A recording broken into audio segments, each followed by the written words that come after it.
Hello बच्चों, तो आज का जो हमारा टॉपिक है वो है the emergence of two power blocs. ठीक, तो जैसे कि आप लोगों को मैंने पिछली वीडियो में बताया था कि हिरोशिमा और नागासाकी के ऊपर अमेरिका ने बम गिराया था, और ये बम गिराने की वजह से क्या हुआ कि सोवियत यूनियन जो था वो और अमेरिका, इन दोनों के बीच में लड़ाई हो गई, और दोनों ही देश जो थे वो एक दूसरे से मतलब अब लड़ने लगे थे छोटी छोटी चीज़ों पे। तो पूरी दुनिया के जो छोटे छोटे देश थे ना, वो ये सोच रहे थे कि इन दोनों सुपर पावर्स में से किसी के साथ हमें मिल जाना चाहिए, क्योंकि अगर वो इन दोनों में से किसी के साथ मिल करके रहते तो उन्हें उसके बदले में सिक्योरिटी मिल रही थी। इसके अलावा उनको बहुत सारे आर्म्स मिल रहे थे। इसके अलावा क्या था कि इकोनॉमी हेल्प भी मिल रही थी। तो ये सारी चीज़ें जो उनको मिल रही थी, तो उससे क्या हुआ कि पूरा जो वर्ल्ड था वो दो पार्ट में डिवाइड होने वाला था, और ऐसा डर लग रहा था कि ये जो पूरी दुनिया है ये कहीं दो टुकड़ों में ना बढ़ जाए। तो इसकी शुरुआत जो हुई वो थी सबसे पहले यूरोप से। ठीक है, तो जो वेस्टर्न यूरोप के जो कंट्रीज़ थे वो ज़्यादातर कंट्रीज जो थे अमेरिका के साथ मिल गए, और ईस्टर्न यूरोप के जो कंट्रीज थे वो सोवियत यूनियन के साथ मिल गए। और इस तरीके से जैसे वेस्टर्न यूरोप के जो देश वेस्टर्न अमेरिका के साथ, या हम ये कह सकते हैं कि अमेरिका के साथ मिले, और ईस्टर्न यूरोप के देश जो थे वो सोवियत यूनियन के साथ मिले, तो इस तरीके से अलायंस बने जो वेस्टर्न अलायंस और ईस्टर्न अलायंस के नाम से जाने जाते हैं।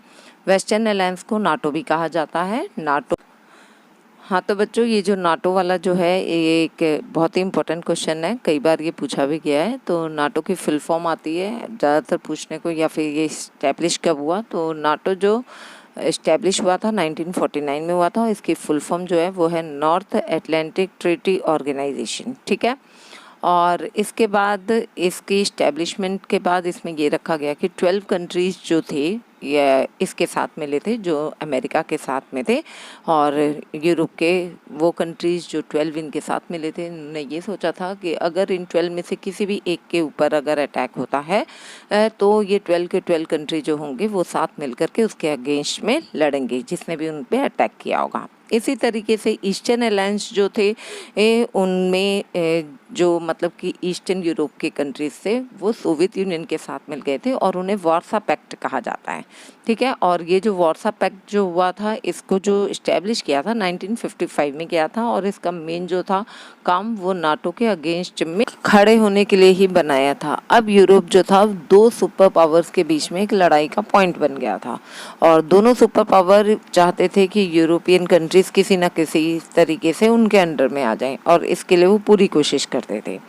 नेक्स्ट जो पॉइंट है वो है हमारा ईस्ट और साउथ ईस्ट एशिया जो था, या फिर वेस्ट एशिया जो था, ये सारे अलायंस सिस्टम के अंडर में अमेरिका अपने अंडर में करता जा रहा था। अमेरिका ने क्या किया, मतलब east south east Asia west Asia इन सब के साथ दोस्ती कर ली और इनको अपने अंडर में करने की कोशिश करने लगा, और इस तरीके से उसने C2 और CENTO दो मतलब कि ऑर्गेनाइजेशन बनाई। ये भी बहुत इंपॉर्टेंट है, C2 CENTO, इसकी आप फुल फॉर्म याद ज़रूर कर लीजिएगा।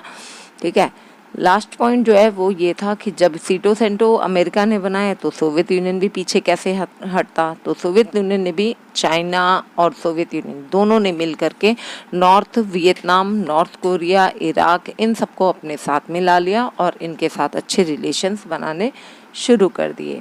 तो बेटा अब ये जो हमारा टॉपिक है ये अच्छे से आप लोग पढ़ लेना, बहुत ही इम्पोर्टेंट टॉपिक है। इसमें NATO, C2 CENTO, Warsaw pact, इससे रिलेटेड क्वेश्चन 1 मार्क वाले बहुत सारे क्वेश्चंस पूछे जाते हैं। मैंने एक ही वीडियो में ये सारी चीज़ें अपलोड कर दी है, अलग अलग करने की ज़रूरत नहीं है। अगर आप एक क्वेश्चन ये याद कर लेते हो तो इसमें सारे पॉइंट्स आ जाएंगे।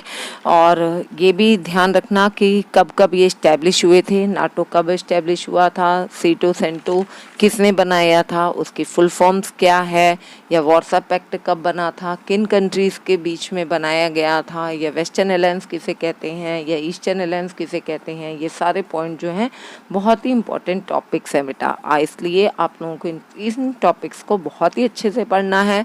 आप पॉइंट वाइज याद करिए, क्योंकि ये 8 मार्क्स के क्वेश्चन में भी पूछा जा सकता है, 1 मार्क के क्वेश्चन भी इसमें से आते हैं, और आप अगर इसे लिख करके आओगे तो एक भी नंबर आपका नहीं कट सकता है, इस बात की पूरी गारंटी है। और ये बच्चों मैं कोचिंग क्लासेस भी देती हूँ, तो अगर आपको ऑनलाइन या ऑफलाइन दोनों में से कोई सी भी कोचिंग लेनी है आप मुझसे कांटेक्ट कर सकते हैं। ये मेरा फ़ोन नंबर है 931223 वाला। Thank you.